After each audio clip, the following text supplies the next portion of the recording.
Okay, तो today we will do point number 8 preparation of patient on morning of woman day. ठीक है, तो इसमें जो हम पिछले वाला पार्ट कर चुके हैं जिसमें हमने आहार व्यवस्था के बारे में पढ़ा था, वहाँ पे हमने 3 पॉइंट्स किए थे कि भाई वमन के पूर्व क्या करना है, वमन के दिन क्या खाना है ना, और इस तरह से किया था। तो ये वाला पॉइंट हम स्टार्ट कर सकते हैं वमन के एक दिन पूर्व से कैसे हमने प्रेपरेशन करनी है। तो this is what we have learned in पिछले लास्ट लेक्चर।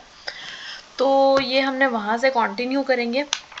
वमन के दिन क्या करना है, वमन के दिन उससे पहले क्या करना है कि ठीक है, जो हमने मांस रस वगैरह खिलाना होता है, अभिसंधि खाना खिलाना होता है, कफवर्धक खाना खिला के उत्क्लेशन करके खाना पच जाता है, फिर हमने वमन गर्म कराना है। इसके अलावा प्रेपरेशन के अंदर जो आता है एक चौथा पॉइंट हम पीछे से ही ऐड करेंगे, we will not write it again and again, तो पिछला लेक्चर कंटिन्यू कर लेना। उसके बाद इसमें चौथा पॉइंट एक और ऐड करते हैं, वो है मनसोपचार। मनसोपचार बेसिकली होता है काउंसलिंग करना पेशेंट का। तो इसमें क्या क्या आता है कि भाई आतुर को प्रसन्न रखना, ये बहुत ज़रूरी होता है, इट इज़ वेरी इंपॉर्टेंट। उसे पहले ही वमन में क्या क्या किया जाएगा वो चीज़ समझाना मनसोपचार में आता है। तो स्नेहपान, स्वेदन, भोजन और वमनों उपयोग जो भी द्रव्य हैं, अखंडपान हम उनको कराएंगे, और वमन के बाद हम क्या करेंगे, संसर्जन गर्म करेंगे। इस चीज़ के बारे में हमने उस पेशेंट को ऑलरेडी ही बता देना है। ठीक है, तो ये सभी चीज़ें हमने से पहले कहनी होती हैं, उसका फिर हमने सहमति लेना होता है, यानी कि यहाँ पे हमने कंसेंट भी लेना होता है। अन्यथा अगर कोई भी किसी भी विधान में आनाकानी के साथ आनाकानी करे तो वो मुश्किल हो जाती है ना। पहले से कॉन्सेंट ले लो, उसे समझा दो कि क्या क्या होगा।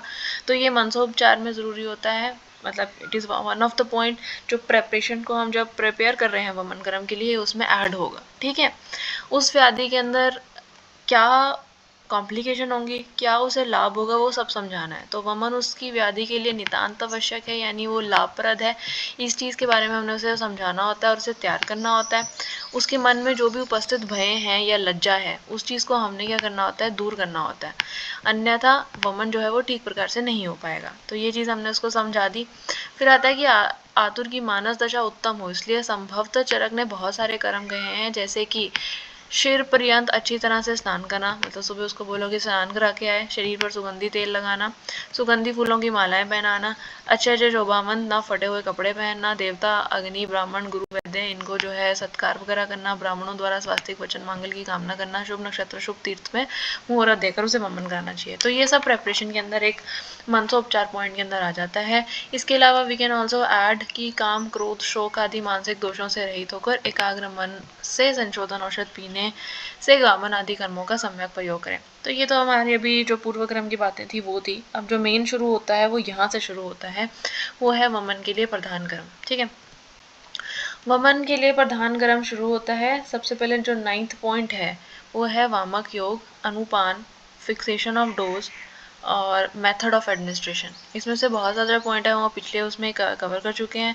सो we will not repeat that. तो यहाँ से प्रधान कर्म शुरू करते हैं। प्रधान कर्म के अंदर क्या करना होता है, वमनो औषध पिलानी होती है। उसके बाद जैसे ही वमन वेग पूर्ण होने तक जो जो कार्य किए जाते हैं वो हमारे सारे किस में आते हैं, प्रधान कर्म में आते हैं। अंडरस्टैंड है, ये तो हमें अंडरस्टूड ही है। प्रधान कर्म में अब जो मेनली हेडिंग क्या क्या आएंगी वो देखते हैं। इसमें आएगा कि सबसे पहले वामक योग का सेवन करना होता है, उसके अंदर आतुर की परिचर्या क्या होगी, क्या क्या हमें निरीक्षण करना होगा, वो प्रधान कर्म में आएगा। अच्छा, वमन के वेग कितने आ रहे हैं उन चीज़ों का निर्धारण करना, सम्यक आदि किस तरह के लक्षण आ रहे हैं वो भी प्रधान कर्म में आता है, और उसके बाद उसकी कॉम्प्लिकेशन और जो प्रतिकार है वो भी प्रधान कर्म के अंदर हम इंक्लूड कर सकते हैं। तो सबसे पहले आता है वामक योग सेवन। तो वामक योग सेवन में क्या क्या है, चरक जी जो बोलते हैं, इसमें बोलते हैं कि जो प्रसंजित आतुर है, ठीक है, उसे सबसे पहले हमने क्या कराना है, स्नेह स्वेदन करना है, पता है हमें। उसके बाद हम इसे वमन कक्ष में लेके जाएंगे, जानू के बराबर ऊंचाई वाले आसन, ठीक है, जिसके ऊपर हमारे पास बिस्तरा बिछा होना चाहिए, उसके ऊपर जो है चादर बिछी होनी चाहिए, और तकिया रख लो जिस पर लेटा भी जा सके, इस तरह का आसन होना चाहिए। अथवा वमन पीठ पर उत्तर मुख अथवा पूर्व मुख बिठा दें। अब ये डायरेक्शन हमें ध्यान रखनी है कि उत्तर मुख है और पूर्व मुख है। उसके बाद आता है कि आतुर को गले से लेकर नीचे तक सर्वांग से स्वच्छ श्वेत वस्त्र से आवृत करें। उसको उड़ा दिया, तौलिया दें, मुंह वगैरह साफ़ करें और उसके जो वाइटल्स होते हैं हमने वो रिकॉर्ड करने हैं, ठीक है।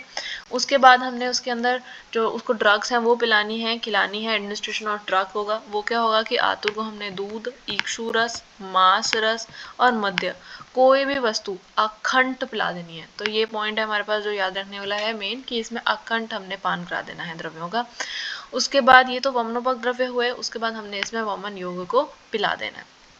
अब इसके अंदर एक बात आती है कि जो चरक है, चरक ने कहा है कि यष्टि मधु आदि क्वाथ में मदन फल पिपलियों को रात्रि भर रखकर प्रातः हाथ से अच्छी तरह से मलकर पिलाने को कहा है। जो वमन योग है उन्होंने ये बताया है। जो सुश्रुत जी का यहाँ पे एक अलग से वो है कि सुकुमार हो, बालक हो, वृद्ध हो आदि को दूध, छाछ या वागु, दही अखंड पान कराकर फिर हमने वमन द्रव्य पिलाना होता है। तो हम अगर चरक का भी याद कर लेते हैं that is also enough. Sushrut का याद करना चाहते हैं तो वो भी कर सकते हैं, ठीक है। अब क्या आता है कि ठीक है, अब हमने उसको बंदे को जो है वमन योग का हमने पान करा दिया है। अब उस समय जब पिला रहे हैं तो हमें क्या क्या चीज़ का ध्यान रखना चाहिए, ठीक है। ये मंत्र है, ये मंत्र का उच्चारण करें। मंत्र याद करने की ज़रूरत नहीं है, पर हाँ लिखेंगे, हम मंत्र का उच्चारण करेंगे। उसके बाद हमारे पास आता है कि जब हम वमन पिला रहे हैं, ये उच्चारण करते करते यहाँ पे लिखा है कि वमन करें, ये थोड़ा सा पेंसिल के साथ हो गया, कि मॉर्निंग के अंदर ये करवाना होता है, यानी कि पूर्वाहन में कराना होता है। पूर्वाहन में अप्रॉक्सीमेटली जो है 6 to 8 AM कराना होता है आफ्टर द सनराइज, ठीक है। इस टाइम जो कफ की मात्रा होती है वो हाई होती है, ठीक है। तो ये हमारा हुआ पहला कि प्रधान क्रम में क्या क्या आया, जिसके अंदर हमने वमन योग, वामक योग का सेवन का देख लिया। उसके बाद आता है लक्षण इंडिकेटिंग दोष गति ड्यूरिंग प्रोसेस, ये 11th नंबर पॉइंट है सिलेबस के अंदर। This is also included in प्रधान क्रम के अंदर ही। अब दूसरा पॉइंट जो प्रधान क्रम में पढ़ेंगे वो है आतुर की परिचर्या और निरीक्षण। तो ये प्रधान क्रम को भी कवर कर रहा है ये वाला पॉइंट, प्लस जो हमारे पास लक्षण दिए, जो हमारा सिलेबस का पॉइंट है कि लक्षण बताओ इंडिकेटिंग दोष गति, वो वाला पॉइंट भी यहाँ से अब कवर हो रहा है, समझ गए। हाँ चलिए देखिए, आतुर की परिचर्या और निरीक्षण में क्या है कि चरक बोलते हैं कि वामक योग पीने के बाद हमें क्या करना है, ध्यान रखिए एक मुहूर्त अभी के टाइम के लिए कितने बराबर 48 मिनट तक होता है, उस टाइम तक हमें प्रतीक्षा करनी होती है, वेट करिए। सुश्रुत बोलते हैं कि वमनो औषध पिलाने के बाद वैद्य हाथों को अग्नि पर तपाए, ठीक है, हाथों को अग्नि ऊपर तपाया और आतुर के मुख के ऊपर, ठीक है, पीठ, पृष्ठ हो गया, वक्ष, छाती और पार्श्व के ऊपर सुघोषणा स्पर्श करें, ठीक है, और एक मुहूर्त काल तक वेट करें। मतलब दोनों ने कहा तो एक एक मुहूर्त, ये सुश्रुत ने बस ऐड कर दिया कि ठीक है आप अपने हाथों को गर्म करके यहाँ पे लगाएं। अब जो मेन पॉइंट आता है कि दोष गति के लक्षण क्या होते हैं, ये हमें ध्यान रखना है, ठीक है। सबसे पहले दोष गति, अब गति किस तरह से हो रही है वो देखना है। अब देखो, अगर जब पेशेंट को स्वेद प्रादुर्भाव होना लगे, मतलब स्वेद आने लगे, उससे हमें समझ आना चाहिए कि अभी दोष जो है वो पिघल रहे हैं, दोषों को पिघलता हुआ समझना चाहिए, ठीक है। जब स्वेद प्रादुर्भाव हो रहा है तो क्या प्रोसेस हो रहा है, दोष पिघल रहे हैं। जब हमारे पास रोमांच होगा तो उससे हमें समझना चाहिए कि दोषों का अपने स्थान से चलायमान होकर कोष्ठ की ओर आ रहे हैं, ठीक है। तो वो अपने देश से चलायमान हो चुके हैं, कोष्ठ में जा रहे हैं। अगर कुक्षी में आद्यमान हमें महसूस हो रहा है तो उसका मतलब है कि जो दोष हैं वो कुक्षी में पहुंच गए, यानी कोष्ठ में पहुंच चुके हैं। जब पेशेंट को हृलास हो रहा है या मुख में लाला स्राव हो रहा है तो उस टाइम हमें समझना चाहिए कि भाई अब तो जो दोष हैं वो ऊपर की ओर आ चुके हैं, मतलब अमाशय से ऊपर मुख की ओर आ चुके हैं, समझ गए। तो ये हमारे पास पॉइंट आ जाता है कि दोष गति में क्या क्या लक्षण आते हैं। बहुत आसान है, आराम से ये याद हो जाता है, ठीक है। उसके बाद अगर हम ऐसे याद करना चाहते हैं तो भी ठीक है, अगर हम श्लोक याद करना चाहते हैं तो ये हमारे पास श्लोक लिखा हुआ है, याद कर सकते हैं, ठीक है। ये चरक सूत्र 15/11 का श्लोक है। उसके बाद आता है जो प्रधान क्रम के अंदर ही तीसरी चीज़ हमने देखनी थी, वो था कि वमन क्रम का निरीक्षण करना। अब सिलेबस के अंदर 12 नंबर पॉइंट जो है वो है मैनेजमेंट ड्यूरिंग द वमन कर्म एंड ऑब्जर्वेशन, ये भी कवर करता है, प्लस प्रधान क्रम के अंदर हमें बताया था कि वमन क्रम निरीक्षण होगा, वो चीज़ भी यहाँ पे कवर हो रही है। देखो, चरक कहते हैं कि आसन पर बैठे रोगी को जब हृलास और लाला स्राव उत्पन्न हो, अब मान लो अब इसको हृलास मतलब पता चल गया दोष हमारे ऊपर आ चुके हैं, तब उसे कहें कि सामने की ओर ग्रीवा और शरीर के ऊपरी भाग को झुकाए, ठीक है। और इतना तो हमें समझ आता ही है। ओष्ठ और तालु और कंठ को खोलकर रखे, मुंह वगैरह खोल के रखे, ज़्यादा परिश्रम नहीं करना है और अनुद्रित या अल्पोद्रित वेगों को कुछ और सहायता देकर प्रवृत्त करें, ठीक है। मतलब अपने जो वेग वूग आ रहे हैं उनको और ज़्यादा प्रवृत्त करें। अब अगर ऐसा है कि वेग अपने आप से नहीं निकल रहा है तो हम क्या करेंगे, नाखून कटी हुई उंगलियों को डालेंगे, या फिर नील उत्पल या कुमुद या सौगंधिक, इनमें से किसी की भी जो नाल होती है उसे हमें कंठदेश में बार बार स्पर्श करना होता है। ठीक है, स्पर्श करेंगे तो उल्टी का वेग जो है, हमारा वॉमिटिंग का रिफ्लेक्स है वो पैदा होगा, उससे हमारे पास उल्टी आ जाएगी। तो ये सुखपूर्वक जो है हमने पात्र के अंदर वमन करा देना होता है। अब वमन हो गया, अब वमन आ गया है तो क्या करना है, यहाँ पे आता है प्रतिग्राहश्च उपचार्येत ललाट प्रतिग्रह है। ललाट प्रतिग्रह का मतलब होता है जो हमारा ललाट यानी फोरहेड है उसे हाथ से दबाना है, प्रतिग्रह मतलब दबाओ। ठीक है, पार्श्व उपग्रहण है, पार्श्व उपग्रहण मतलब जो पसलियां वगैरह होती हैं उनको हमने पकड़ के रखना है। नाभि प्रपीडने, नाभि प्रपीडने मतलब नाभि को दबाएं, पीडन करें। पृष्ठ उन्वर्धन मतलब पृष्ठ के ऊपर उन्वर्धन करें, मतलब नीचे से ऊपर को हाथ हमारा जो है वो फेरना है। ठीक है, उसके बाद आता है चार पात्रण्या सुहृदय, ये मतलब कि इसका सिंपल सा मतलब यहाँ पे आता है कि ये चार चीज़ें हमने करनी होती हैं। ये किसके द्वारा करानी होती हैं, या तो परिचारक है उसको बंदे को लगाओ, या फिर जो भी शुभ चिंतक है उस पेशेंट के उसको साथ में इन सब चीज़ें करने के लिए लगाना चाहिए। ठीक है, अब हम बात करेंगे ये वेगों के बारे में। इन केस अगर हीन वेग होता है, एक मुहूर्त के बाद अगर हमारे पास जो प्रवृत्त वेग हैं वो प्रवृत्त ही हो, मतलब वेग आ ही नहीं रहे हैं या फिर बहुत ही कम आ रहे हैं, तो इसका मतलब है कि पेशेंट को हीन वेग हो गया है।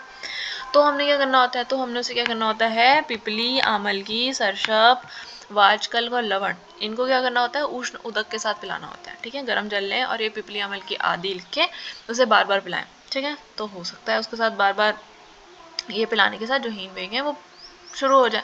उसके बाद आता है कि चरकों, मधु, यष्टि, फांट को भी बार बार पिला सकते हैं। चरक के अंदर जो एक्सप्लेन किया हुआ है ये भी बार बार पिला सकते हैं। ठीक है, अब उसके बाद आता है कि वमन कब तक कराएं, जब तक कफ का छेदन हो रहा हो। ठीक है, तब तक उंगली आदि से वमन करना चाहिए, और कफ छेदन के बाद केवल औषधि की प्रवृत्ति होने तक वमन कराएं। ठीक है, जब तक औषधि निकल जाती है तब तक ही वमन कराना होता है। या फिर एक और मतलब सिचुएशन बताई है वो है कि अगर पित्त दर्शन हो जाता है तब तक वमन कराएं, या फिर दोषों के नष्ट हो जाने तक वमन कराएं।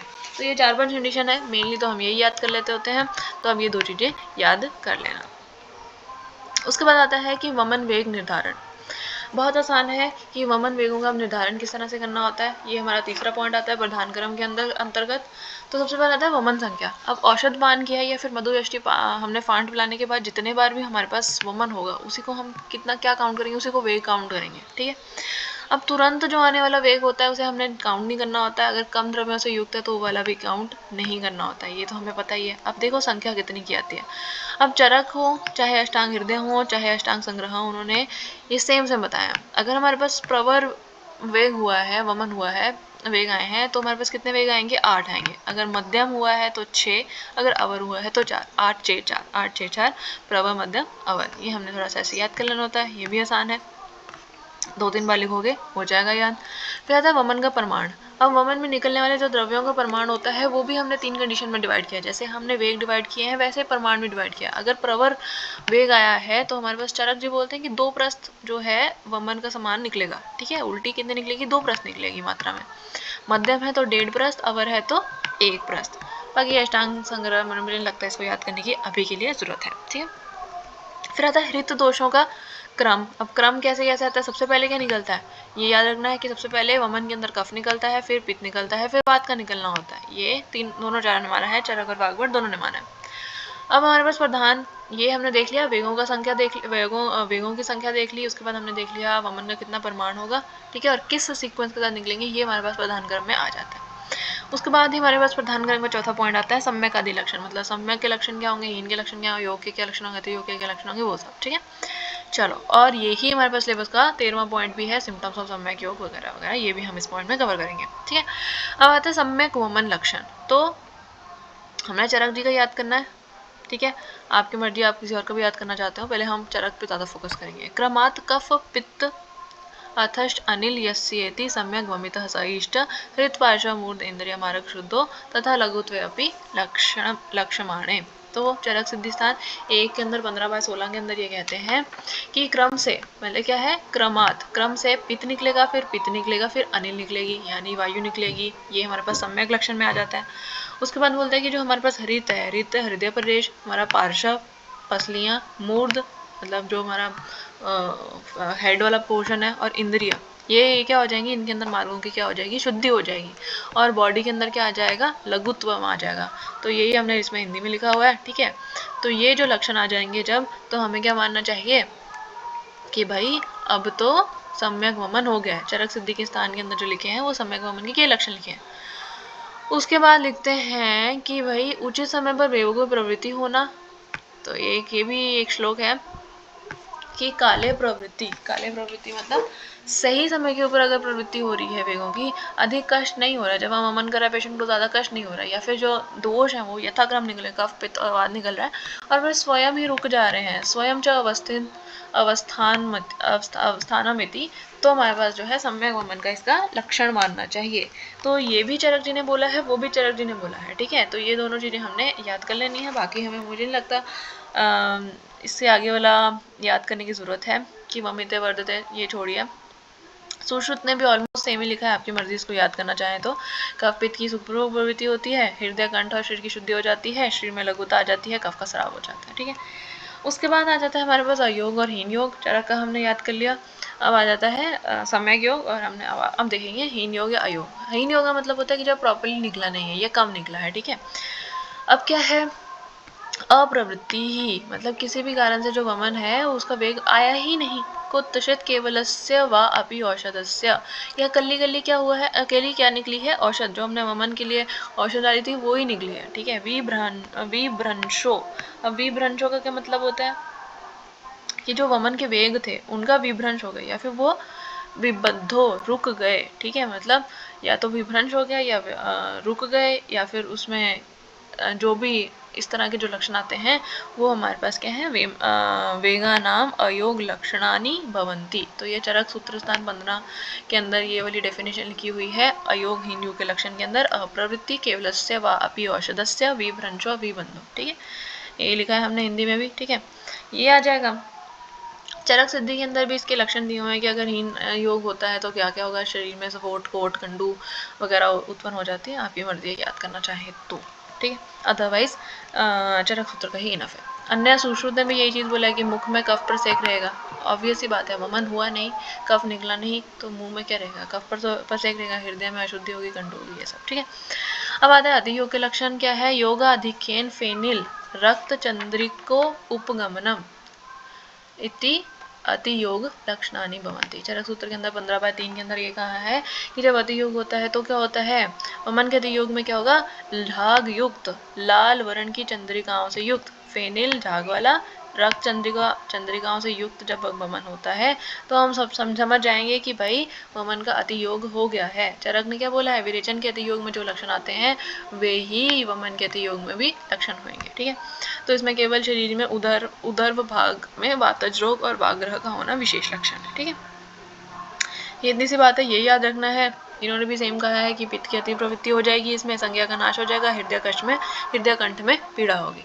अब आते हैं कि भाई कभी कभी सवाल पूछ लिया जाता है कि अति योग में भी उपचार क्या करेंगे। तो अति योग में उपचार यही है कि ठंडी ठंडी चीज़ें देनी पड़ेंगी, जल का हम परिषेक कर सकते हैं, ठीक है, या फिर चीनी मिलाकर कफर मंत्र खाने को पीने को दे सकते हैं। उद्गार और मूर्छा और रखे तो धनिया नागर मोता, इतना इंपॉर्टेंट नहीं है। उसके बाद आता है वमन करते हुए जीवा अगर अंदर चली जाए, ये याद रख लीजिएगा। तो उस टाइम हमें कवल धारण करके अमल फल खाएं, जिसे देखकर जीव बाहर आ जाती है, क्योंकि हम जब चीज़ खट्टी खट्टी चीज़ खाते हैं तो क्या होता है, जीव हमारी स्टिमुलेट हो जाती है, ठीक है। तो जीवा अगर हमारे पास वही अति योग की वजह से जीवा अगर बाहर को निकल गई है तो बिल मुनक्का लेप अंदे करने के लिए हाथ से पकड़ के अंदर कर दीजिए। वाग्रह हो जाए या कोई वातज तो स्नेहन स्वेदन हमें पता ही है, ठीक है। उसके बाद आता है कॉम्प्लिकेशन वाला पॉइंट, व्यापद और उसका प्रतिकार। तो ये हमारे पास है सेम एज विरेचन, ये हम विरेचन में भी आगे देखेंगे, पर एक श्लोक है बस उसको देख लेते हैं। ये श्लोक ही याद करना है, वो क्या है, आद्यमानम परिकर्तिश्च स्रावो, ठीक है, हृदय गात्र ग्रह जीवादान सविभ्रंश स्तंभ स उपद्रवन क्लम अयोगात अधियोगात दशेते व्यापगो मता। तो इसमें यही कहता है कि भाई पेशेंट को क्या हो जाएगा, आद्यमान हो सकता है, जब कॉम्प्लिकेशन में सोचें इसकी तो आद्यमान हो सकता है, परिकर्तिका हो सकती है, उसके बाद हृदय मतलब कोई भी इस तरह से शराब भी हो सकता है ना, शराब भी लिखा है बीच में, हृदय में ग्रह हो सकता है ना, और गात्र ग्रह भी हो सकता है, ठीक है। जीवादान और विभ्रंश स्तंभ और उपद्रव युक्त क्लम, ठीक है। अयोग, अतियोग, ये जो 10 तरह के व्यापद है, ये हमारे पास वमन में सकते। इसको हम डिटेल में पढ़ेंगे, जैसे हम विरेचन वाला पार्ट करेंगे वैसे हम इसको डिटेल में पढ़ लेंगे, अदरवाइज इसकी अलग से ही एक वीडियो बना देंगे, ठीक है। अब इसको हम याद कैसे कर सकते हैं, चलो ये उसी में पढ़ेंगे, ठीक है। उसके बाद आ जाता है, उसके बाद जो पोस्ट वमन मैनेजमेंट यानी पश्चात क्रम है वो हम नेक्स्ट वीडियो में देखेंगे, प्लस हम व्यापद वाला पार्ट भी नेक्स्ट वीडियो में देखेंगे। चलो थैंक यू फॉर वॉचिंग, जल्दी से अच्छे से पढ़ो और do subscribe, like, whatever you want to do, just do that. Thank you so much.